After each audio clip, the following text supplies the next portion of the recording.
भारत एक ऐसी सभ्यता जहां नदियां केवल जलधाराएं नहीं बल्कि इतिहास की भी साक्षी होती हैं। मां नर्मदा के तट पर बसा एक नगर महेश्वर जो समय के प्रवाह में आज भी अडिग खड़ा है। यही वह नगरी है जिसका उल्लेख रामायण, महाभारत और पुराणों में मिलता है। कभी यह हैहय वंश की राजधानी रही तो कभी मालवा की राजनीतिक धुरी। यह स्थान केवल एक नगर नहीं, यह इतिहास, धर्म और संस्कृति का एक जीवित दस्तावेज है। प्राचीन काल में इस नगरी को माहिष्मती के नाम से जाना जाता था। प्राचीन ग्रंथों के अनुसार माहिष्मती हैहय वंश की राजधानी थी। इस वंश के प्रतापी राजा कार्तवीर अर्जुन, जिनका दूसरा नाम सहस्त्र अर्जुन भी है, इन्होंने रावण को भी पराजित किया था। ऋषि जमदग्नि को प्रताड़ित करने के कारण उनके पुत्र भगवान परशुराम ने सहस्त्रार्जुन का वध किया था। कहा जाता है कि नर्मदा घाटी का यह क्षेत्र उस समय राजनीतिक, सैन्य और व्यापारिक दृष्टि से अत्यंत समृद्ध था। रामायण में माहिष्मती का उल्लेख दक्षिण पथ के प्रमुख नगर के रूप में मिलता है। वहीं महाभारत में इसे एक शक्तिशाली और समृद्ध नगरी बताया गया है, जहां पांडवों के आवागमन और अन्य राजाओं से संबंधों का उल्लेख मिलता है। पुराणों में भी माहिष्मती को धार्मिक और सांस्कृतिक केंद्र के रूप में वर्णित किया गया है। इतिहासकारों के अनुसार माहिष्मती प्राचीन काल में उत्तर और दक्षिण भारत को जोड़ने वाले व्यापारिक मार्ग पर स्थित थी।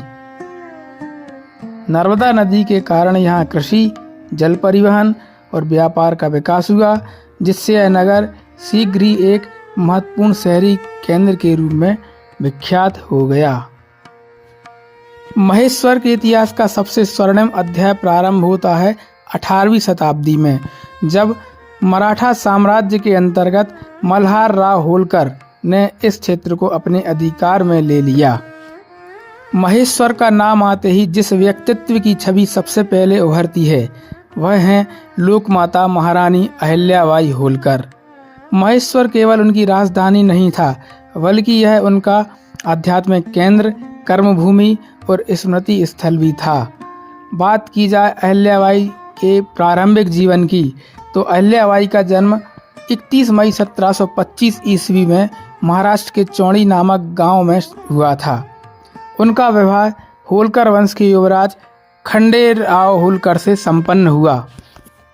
कालांतर में युवराज खंडेराव होलकर और महाराज मल्हार राव होलकर के निधन के पश्चात 1767-1768 ईस्वी में उन्होंने राज्य की बागडोर संभाली। महेश्वर उनके लिए सत्ता का नहीं बल्कि सेवा और धर्म का केंद्र था। महेश्वर में रहते हुए अहिल्याबाई ने अनेक ऐतिहासिक और धार्मिक कार्य किए, जिनमें उन्होंने महेश्वर के किले का पुनर्निर्माण कराया और उसे सादगीपूर्ण राजमहल का स्वरूप दिया। साथ ही अहिल्या घाट, पांडव घाट सहित कई घाटों का निर्माण और संरक्षण भी कराया। घाट पर अत्यंत कलात्मक मंदिर भी स्थित है, जिनमें प्रमुख हैं राजराजेश्वर मंदिर। यहीं पर आदि गुरु शंकराचार्य तथा पंडित मंडन मिश्र का प्रसिद्ध शास्त्रार्थ भी हुआ था।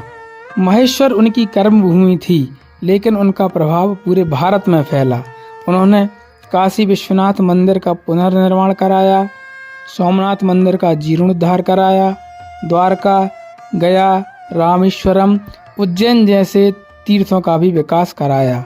इन सब कार्यों के लिए महेश्वर उनका आध्यात्मिक आधार बना रहा। अहिल्याबाई ने महेश्वर में हथकरघा उद्योग को विशेष संरक्षण दिया। कहा जाता है कि उन्होंने यह व्यवस्था इसलिए शुरू की ताकि स्थानीय बनकरों को रोजगार मिले, स्त्रियां आत्मनिर्भर बने तथा पारंपरिक कला सुरक्षित रहे। आज की माहेश्वरी साड़ी उनकी दूरदर्शी सोच का ही परिणाम है। ब्रिटिश काल में हथकरघा उद्योग कमजोर पड़ा, फिर भी माहेश्वरी साड़ी स्थानीय संरक्षण के कारण जीवित रही और स्वतंत्रता आंदोलन के समय इसे स्वदेशी वस्त्र के रूप में बढ़ावा मिला। 20वीं शताब्दी के आते सरकारी और निजी प्रयासों से इसे पुनर्जीवन मिला। आज माहेश्वरी साड़ी को जीआई टैग भी प्राप्त है। यह साड़ी भारत ही नहीं विदेशों में भी पसंद की जाती है। 1947 के बाद महेश्वर मध्य प्रदेश राज्य का हिस्सा बना। धीरे धीरे यह नगर एक धार्मिक, सांस्कृतिक और पर्यटन केंद्र के रूप में विकसित हुआ।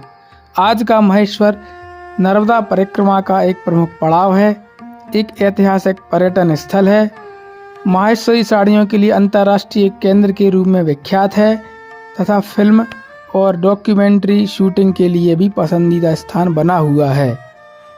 आज का महेश्वर अतीत और वर्तमान का सुंदर संगम है। यहाँ इतिहास केवल किताबों में नहीं बल्कि घाटों, मंदिरों, किले और हथकरघाओं में आज भी जीवित है।